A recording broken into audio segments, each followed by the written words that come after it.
बलजीत नगर स्थित लाल मंदिर के प्रांगण में बेटियों के हाथों पर मेहंदी की ये लाली शहनाई की तैयारी नहीं बल्कि प्रधानमंत्री के आत्मनिर्भर भारत के सपने को साकार करने की दिशा में बेमिसाल कदम है। राष्ट्र प्रेम के जज्बे से लैस इन बच्चों को सारथी फाउंडेशन ऑलराउंडर बनाने के लिए अनथक प्रयास कर रहा है। नशा के खिलाफ अभियान हो या चुनाव का पर्व, मेहंदी का आर्ट हो या फिर कंप्यूटर का हुनर, ब्यूटी हो या फिर चुस्त दुरुस्त रहने का फलसफा, तालीम और तरबियत हो या फिर कढ़ाई, सिलाई, बुनाई और पढ़ाई, सिंगिंग हो या डांस, हर आर्ट में सारथी की मेहनत सार्थक है। मुल्क भर के कई एक्सपर्ट भी सारथी के बच्चों को उपयोगी बनाने के लिए दिन रात मेहनत कर रहे हैं। सारथी फाउंडेशन के वजूद में आने की कहानी भी बेहद दिलचस्प है। मैं एक हाउसवाइफ थी, पर मैं हमेशा से सोसाइटी के लिए कुछ करना चाहती थी और मेरे मन में हमेशा रहता था कि मैं जो अनएजुकेटेड लोग हैं या अंडर प्रिविलेज्ड लोग हैं उनके लिए कुछ कर पाऊँ। मैं हमेशा भगवान से यही प्रेयर करती थी, तो अपने लिए नहीं मांगती थी। मैं यही कहती थी, भगवान मुझे इस लायक बनाओ कि मैं किसी के काम आ सकूँ। एक दिन ऐसे ही मैं कनॉट प्लेस में हम लोग कहीं गए हुए थे खाने पर, किसी रेस्टोरेंट में बैठे थे और वहाँ कुछ बच्चों को लेकर के मैकडोनल्ड्स में कोई एनजीओ आया हुआ था। तो वो जो मैकडोनल्ड्स में जो ऑनर थे, उन्होंने बच्चों के साथ बहुत वो लोग मिसबिहेव कर रहे थे। तो मैंने जाके उनसे पूछा, आप ऐसे क्यों कर रहे हो?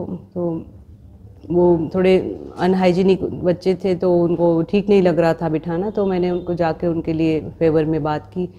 तो जो हमारे फैमिली फ्रेंड्स थे, उन्होंने बोला कि मैम आप क्यों नहीं इतना काम करती हो, तो एक अपना एनजीओ खुद का स्टार्ट कर लेती हो। तो उस दिन से मैंने एकदम से मुझे क्लिक कर गया और मैंने इस तरफ काम करना शुरू किया।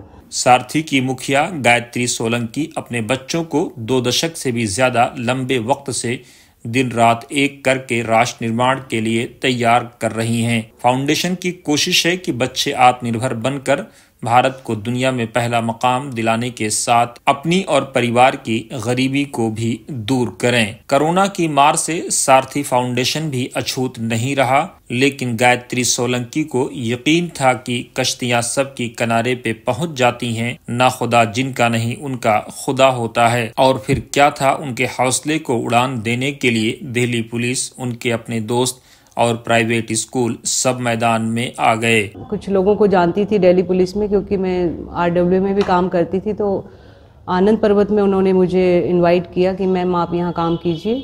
तो बहुत ज़्यादा बच्चे थे, मैं अकेले मैनेज भी नहीं कर पाती थी वहाँ पर मुझे बहुत सपोर्ट मिला दिल्ली पुलिस का। वहीं पर एक प्रेम नगर करके जगह थी, वहाँ पर भी सेंटर खोला। सालवान पब्लिक स्कूल है वहाँ पर आनंद पर्वत में, उन्होंने हमें बहुत सपोर्ट किया। फिर हम कुछ बच्चों को वहाँ एडमिशन कराते थे रेगुलरली, जो बच्चे पढ़ना चाहते थे।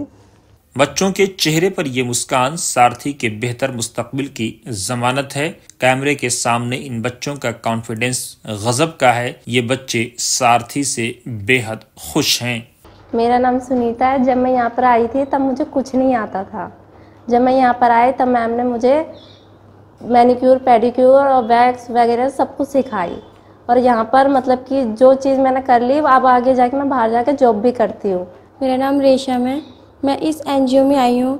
मुझे यहाँ पे बहुत सारा चीज़ सीखने को मिला है, जैसे कि सिलाई हो गई, पार्लर हो गया। ये सब सीख करके मैं बाहर जाके आज अच्छी जॉब कर रही हूँ और अपनी फैमिली का मैं हेल्प भी कर रही हूँ। मेरा नाम किरण है।